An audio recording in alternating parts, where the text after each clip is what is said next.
Hi friends, പവിത്ര സീരിയലിന്റെ latest എപ്പിസോഡില് മാഷ് കമലയോട് ഭക്ഷണം കഴിക്കാനായിട്ട് പറയും. ഇതുപോലൊരു രാത്രി ഭക്ഷണം കഴിക്കാതെ കരഞ്ഞു തളർന്ന് നീ ഉറങ്ങിയത് നിനക്ക് ഓർമ്മയുണ്ടോ? പിന്നീട് വിചാരണയ്ക്ക് ശേഷം അവനെ ശിക്ഷിക്കപ്പെട്ടപ്പോൾ അന്ന് രാത്രി ഭക്ഷണം കഴിക്കാതെ നിനക്ക് പകരം ഉറങ്ങിയത് ഞാനായിരുന്നു. പിന്നെ പിറ്റേ ദിവസം മുതല് അവൻ ജയിൽവാസം അനുഭവിച്ച കാലം വരെയും ഞാനിവിടെ നിലത്തെ കിടന്നുറങ്ങിയിട്ടുള്ളൂ. ഉപ്പില്ലാത്ത ഭക്ഷണമേ കഴിച്ചിട്ടുള്ളൂ. അവനില്ലാത്ത ഒരാഘോഷവും ഞാൻ ഈ വീട്ടില് കൂടിയിട്ടില്ല.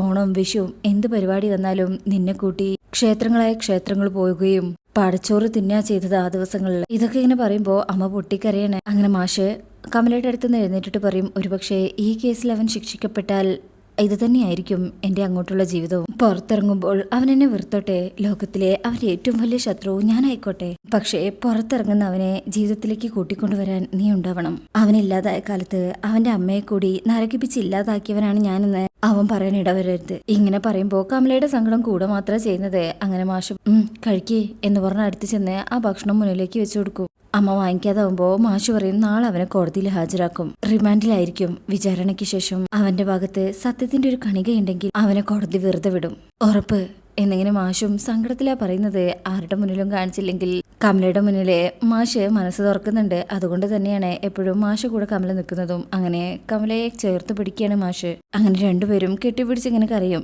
ശേഷം പിന്നീട് കാണിക്കുന്നത് വേദയും ഭക്ഷണമൊന്നും കഴിച്ചിട്ടില്ല. അപ്പൊ ശ്രീചേട്ടത്തി ഭക്ഷണം കൊണ്ടുവരണേ, ഇതിച്ചിരി കഞ്ഞിയാ, ഇന്നൊന്നും കഴിച്ചിട്ടില്ലല്ലോ, ഇതെങ്കിലും കുടിക്കി. അമ്മയൊന്നും കഴിക്കുന്നില്ല, നീയും ഇങ്ങനെ കഴിക്കാതായ എങ്ങനെയാ എന്ന് പറഞ്ഞ് ആ ഭക്ഷണം അവിടെ വെച്ച് വേദയുടെ അടുത്ത് കട്ടില് വന്നിരിക്കണേ. അപ്പൊ വേദ വയ്ക്കും, ശ്രീചേട്ടത്തിക്ക് എന്നോട് ദേഷ്യം തോന്നുന്നില്ലേ? ശ്രീജ പറയും, ദേഷ്യോ എന്തിനെ? വേദ പറയും, എല്ലാവരും അരുതെന്ന് പറഞ്ഞിട്ടും ഞാൻ വിക്രമിനെതിരെ സാക്ഷി പറഞ്ഞതിന്.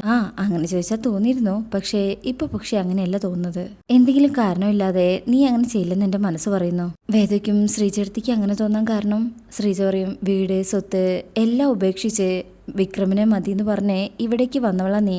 ആദ്യമൊക്കെ നന്ദിനി പറഞ്ഞ പോലെ പ്രതികാരം ചെയ്യാനാണ് നീ വന്നതെന്നാണ് ഞാൻ കരുതിയത്. പക്ഷേ പോവേ എനിക്ക് മനസ്സിലായി നിന്റെ ഉള്ളില് വിക്രമിനോടുള്ള സ്നേഹം. അതുകൊണ്ട് തന്നെ മതിയായ ഒരു കാരണമില്ലാതെ നീ ഇങ്ങനെ ചെയ്യില്ലെന്ന് എനിക്ക് വിശ്വസിച്ചൂടെ? പക്ഷെ മറ്റുള്ളവർക്ക് ഞാൻ പറയുന്നത് വിശ്വാസമാണെങ്കിൽ അതിനുള്ള ന്യായം വേണം. ഒരു സാക്ഷിയും ഇല്ലാതെ തള്ളിപ്പോവായിരുന്ന കേസ് നീ ഇടപെട്ട് വിക്രമിനെ ശിക്ഷിക്കാൻ ഇടവരുത്തുന്നത് എന്തിനാണെന്നാ ഇവിടെ മറ്റുള്ളവർക്ക് മനസ്സിലാവാത്തത്? വേദോറയും ചില കാര്യങ്ങൾ അങ്ങനെയാണ് ശ്രീചേട്ടത്തി. എത്ര പറഞ്ഞാലും ആൾക്കാർക്ക് മനസ്സിലാക്കാൻ കഴിയില്ല. നമ്മൾ ചെയ്യുന്നത് തെറ്റാണെന്നും വിഡിത്തമാണെന്നും സ്വാർത്ഥതയാണെന്നൊക്കെ തോന്നും. പക്ഷേ അവസാനം മനസ്സിലാക്കും അതായിരുന്നു ശരിയെന്ന്. അമ്മയോടൊക്കെ എല്ലാവർക്കും എന്നോടിപ്പോ ദേഷ്യം തോന്നുന്നുണ്ടാവും, പക്ഷേ അതൊക്കെ മാറും, എനിക്ക് ഉറപ്പാ. അപ്പോ ശ്രീചേട്ടത്തിയും തലയാട്ടും. ശേഷം ഈ ഭക്ഷണം നീ കഴിക്കി, തണുത്തു പോണ്ട എന്ന് പറഞ്ഞിട്ട് ശ്രീചേട്ടത്തി അവിടെ നിന്ന് പോവാണേ. വേദ ഇങ്ങനെ അതും ആലോചിച്ചിങ്ങനെ ഇരിക്കണേ. ശേഷം പിന്നീട് കാണിക്കുന്നത് വിക്രത്തിനെ കോടതിയിലേക്ക് കൊണ്ടുവന്നിരിക്കണേ. അവിടെ വിക്രത്തിന്റെ ഫ്രണ്ട്സായ സജീവൻ ജോസഫും ഉണ്ട്. വിക്രമിനെ വണ്ടിയിൽ നിന്ന് ഇറക്കി വിലങ്ങിടിക്കുമ്പോ ഇവരടുത്തേക്ക് ചെല്ലണേ. സിയയ്ക്കും, ആരാ?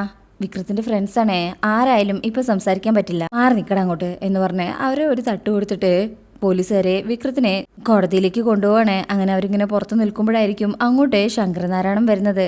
എല്ലാവരും വേഗം സല്യൂട്ട് ചെയ്യും. വിക്രം ഇങ്ങനെ നോക്കുമ്പോൾ വിക്രത്തിനെ നോക്കി ഒരുമാതിരി ചിരിച്ചിട്ട് ശങ്കരന്റെ അകത്തേക്ക്, അതായത് കോടതിയുടെ അകത്തേക്ക് കയറി പോവാണ്. വിക്രമിനെ ശങ്കരന്റെ മുഖത്ത് നോക്കാൻ കഴിയുന്നില്ല.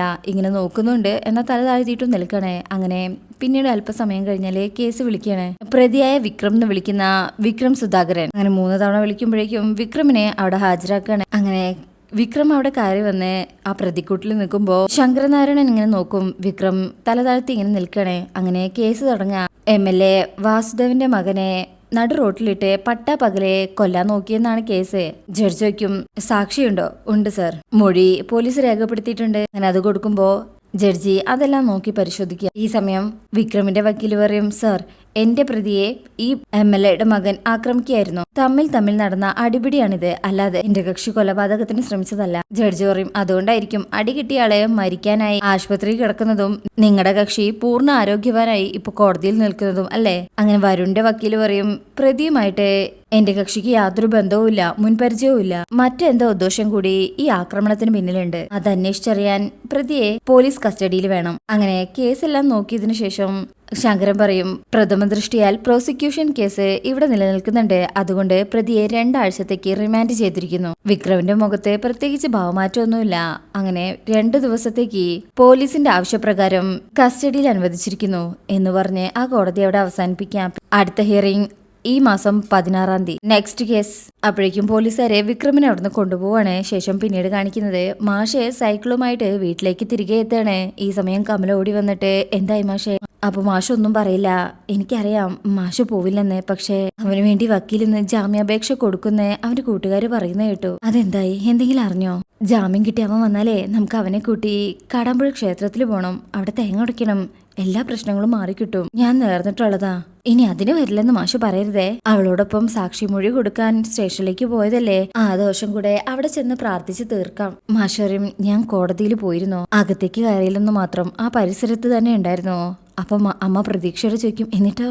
അവനെ ജാമ്യം കിട്ടിയില്ല കമലെ, കോടതി റിമാൻഡ് ചെയ്തു എന്ന് പറഞ്ഞ് സങ്കടം പുറത്ത് കാണിക്കാതെ അകത്തേക്ക് പോകുമ്പോ അമ്മ ഇങ്ങ് പൊട്ടിക്കരയാണ്. അപ്പൊ മാഷ് തിരിഞ്ഞു നോക്കി, കമല ഇപ്പോഴത്തെ അവസ്ഥയില് ഇതാ നല്ലത്, നിനക്കിത് പിന്നീട് മനസ്സിലാകും എന്ന് പറഞ്ഞുകൊണ്ട് മാഷ് അകത്തേക്ക് കയറിപ്പോവും. കമല പുറത്ത് നിന്ന് സങ്കടത്തോടു കൂടെ ഇങ്ങനെ പൊട്ടിക്കരയാണ്. ശേഷം പിന്നീട് കാണിക്കുന്നത് വേദ ഇങ്ങനെ കവലയിൽ ചെന്നിരിക്കുകയാണ് എന്തോ സാധനം വാങ്ങിക്കാനായിട്ട്. അപ്പോഴാണ് വിക്രമിനെ തെളിവെടുപ്പിനായിട്ട് അങ്ങോട്ട് കൊണ്ടുവരുന്നത്. നടക്ക്, എന്നിട്ട് എവിടെ വെച്ച് എന്താ ചെയ്തതെന്ന് വിശദമായിട്ട് പറ എന്ന് CI വിക്രമിനോട് പറയുമ്പോ വിക്രം സംഭവം നടന്ന സ്ഥലത്തേക്ക് അവരുടെ കൂടെ പോവാണ്. ഈ സമയം ജോസഫും സജീവും ഒക്കെ കൂടെയുണ്ട്. അങ്ങനെ ഇവരിങ്ങനെ നടന്നു പോകുന്നത് വേദ അവിടെ നിന്ന് കാണുമ്പോ വേദ പുറത്തേക്ക് ഇറങ്ങി വരിക. വിക്രം ഇങ്ങനെ വേദയെ നോക്കി അവിടെ തന്നെ നിൽക്കുമ്പോ പോലീസ് പറയും നടക്കടാ. അങ്ങനെ വിക്രമിനെ അവിടുന്ന് കൂട്ടിക്കൊണ്ടു പോവാണേ. പോകുമ്പോഴും വേദയെ ഇങ്ങനെ വിക്രം നോക്കുന്നുണ്ട്. വേദയുടെ മുഖത്ത് നല്ല സങ്കടമൊക്കെയാണ് ഉള്ളത്. അങ്ങനെ പോലീസുകാരുടെ വിക്രം അവിടെ സംഭവിച്ച കാര്യങ്ങളൊക്കെ ഇങ്ങനെ വിശദീകരിച്ച് പറയണേ. സജീവും ജോസഫും വേദയുടെ അടുത്തേക്ക് ചെല്ലും. ഇപ്പൊ ഹാപ്പിയായി കാണുമല്ലേ? പോലീസിന്റെ തെളിവെടുപ്പാണ്. ദൃക്സാക്ഷിയുടെ മൊഴി പ്രകാരം തന്നെ കൃത്യം നടന്നതെന്ന് ബോധ്യപ്പെടാൻ. എന്തിനു വേണ്ടിയാണ് വിക്രം അത് ചെയ്തതെന്ന് അന്വേഷിക്കാനെങ്കിലും തോന്നിയോ? ഇല്ലല്ലോ എന്ന് പറഞ്ഞ് ജോസഫ് തുടങ്ങുമ്പോഴേക്കും സജീവ് തടയാ. ജോസഫ് വേണ്ട എന്നിങ്ങനെ പറയുമ്പോ ജോസഫ് പിന്നെ ഒന്നും പറയുന്നില്ല. വേദ അപ്പോ വിക്രമത്തിന് ഇങ്ങനെ നോക്കുന്നുണ്ട്. വിക്രം പോലീസിനോട് മൊഴി പറയുന്നതിന്റെ ഇടയ്ക്കും വേദയെ നോക്കുക. അങ്ങനെ തെളിവെടുപ്പ് കഴിഞ്ഞതിന് ശേഷം വിക്രത്തിനെ കൊണ്ടുപോകുമ്പോ വേദയെ കാണുന്ന CI വേദയുടെ അടുത്തേക്ക് ചെല്ലും. എന്നിട്ട് പറയും താങ്ക്സ്, നിങ്ങളുടെ മൊഴിയും പ്രതിയുടെ കുറ്റസമ്മതവും 100% കൃത്യമാണ്, ശരിട്ടോ എന്ന് പറഞ്ഞിട്ട് അയാൾ അവിടുന്ന് പോവാണ്. അങ്ങനെ വിക്രത്തിനെ പോലീസ് വണ്ടിയിൽ കയറ്റുമ്പോഴും വിക്രം ഇങ്ങനെ വേദയാണ് നോക്കുന്നത്.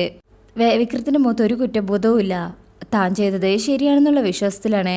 അതാണ് സത്യവും വേദയ്ക്ക് അറിയില്ലല്ലോ. വേദയ്ക്കിപ്പോ വിക്രമത്തിന്റെ മുഖത്ത് നോക്കാൻ കഴിയുന്നില്ല. ഇങ്ങനെ തല താഴ്ത്തിക്കൊണ്ടാ വിക്രത്തിനെ നോക്കുന്നത്. അങ്ങനെ വണ്ടി അവിടുന്ന് പോകുമ്പോ വിക്രം എന്ന് വേദയ്ക്ക് വിളിക്കണമെന്നുണ്ട്. ആ സങ്കടത്തില് വിളിച്ചു പോയാ ചിലപ്പോ വേദ പൊട്ടിക്കരഞ്ഞു പോവും. ആ ഒരു സങ്കടം അത്രയും മുഖത്തുണ്ട്. അതിനുശേഷം പിന്നീട് കാണിക്കുന്നത് ദർശന്റെ ഓഫീസിലാണ്. ദർശൻ ഇങ്ങനെ മറ്റെന്തോ കേസ് പഠിച്ചോണ്ടിരിക്കുമ്പോ രാധ അങ്ങോട്ട് വരികയാണ്. രാധയോ, വാ ഇരിക്കി. എന്താ രാധേ? ആദ്യം ഇരിക്കി എന്നിട്ട് പറ. അപ്പൊ രാധ പറയും 2 കാര്യങ്ങളുണ്ട്, ആദ്യം സാറിന്റെ കടം വീട്ടണം എന്ന് പറഞ്ഞ് പൈസ കൊടുക്കുമ്പോ ദർശൻ പറയും അതിന് ഞാൻ ചോദിച്ചില്ലല്ലോ, അതിപ്പോ എന്നാലും ഞാൻ തരേണ്ടതല്ലേ എന്ന് പറഞ്ഞ് രാധയത് കൊടുക്കുമ്പോ ശരി സമ്മതിച്ചു എന്ന് പറഞ്ഞത് വാങ്ങിക്കും. അല്ല ഇത്ര പെട്ടെന്ന് പണം എവിടെ നിന്ന് കിട്ടി? അത് പിന്നെ ഞാൻ എൻ്റെ ഓട്ടോ വീണ്ടും പണയം വെച്ചു. കട ഉണ്ടെങ്കിൽ എനർജിയാണ്, അത് വീട്ടാനെങ്കിലും നമ്മൾ ജോലി ചെയ്യല്ലോ. അപ്പൊ ദർശൻ പറയും എല്ലാരും കടം വീട്ടാനാ ജോലി ചെയ്യുന്നത്, അത് തിരിച്ചാണല്ലോ എന്ന് പറഞ്ഞത് വാങ്ങിച്ചിട്ട് വയ്ക്കും. ഇനി എന്താ രണ്ടാമത്തെ കാര്യം? പറയാം, പക്ഷെ അത് സാറ് ഫീസ് വാങ്ങിക്കാതെ ചെയ്തു തരണം. 2 കടം നിർത്താൻ പറ്റില്ലല്ലോ എന്ന് കരുതിയിട്ടാ ആദ്യത്തെ കടം വീട്ടിയത്. സാറ് എനിക്ക് വേണ്ടി കോടതിയിൽ ഹാജരാവണം. രാധയ്ക്ക് വേണ്ടിയോ? എന്താ രാധയ്ക്ക് കോടതിയിൽ പ്രശ്നം? എന്തെങ്കിലും കുഴപ്പം ഒപ്പിച്ചോ? അപ്പോ രാധ മടിച്ചു പറയും ഞാനല്ല, വിക്രമാ. പ്ലീസ് സാർ, സാറിനെ കേസൊക്കെ അറിയാലോ. അത് കേൾക്കുമ്പോ ദർശന കാര്യം മനസ്സിലാവും. രാധ ചെല്ല്, എനിക്ക് ഒരുപാട് പണിയുണ്ട്. സാർ പ്ലീസ്, ആവശ്യമുണ്ടെങ്കിൽ രാധയ്ക്ക് ഈ പണം തിരിച്ചെടുക്കാം, എനിക്ക് പണം പിന്നെ തന്നാലും മതി എന്ന് പറഞ്ഞ് അത് രാധയ്ക്ക് തന്നെ കൊടുക്കും. ഞാൻ കേസ് നോക്കിക്കൊണ്ടിരിക്കുകയാണ്, എനിക്ക് ഇത്തിരി തിരക്കുണ്ട്. രാധ അത് വാങ്ങിക്കാതെ അവിടുന്ന് പോകാൻ തുടങ്ങുമ്പോ ഇതാ പണം. രാധ പറയും വേണ്ട, അതവിടെ ഇരുന്നോട്ടെ, വെറുതെ കടപ്പാട് വെക്കണ്ടല്ലോ. അത് പറഞ്ഞ് രാധ പോകുമ്പോ ദർശൻ അതേക്കുറിച്ചൊക്കെ ഇങ്ങനെ ആലോചിക്കും. ശേഷം പിന്നീട് കാണിക്കുന്നത് ദർശൻ നേരെ വേദയുടെ വീട്ടിലേക്ക് വന്നിരിക്കണേ, അതായത് വിക്രത്തിന്റെ വീട്ടിലേക്ക്. വിനായകനാണ് കാണുന്നത്. അകത്തേക്ക് സ്വീകരിക്കും.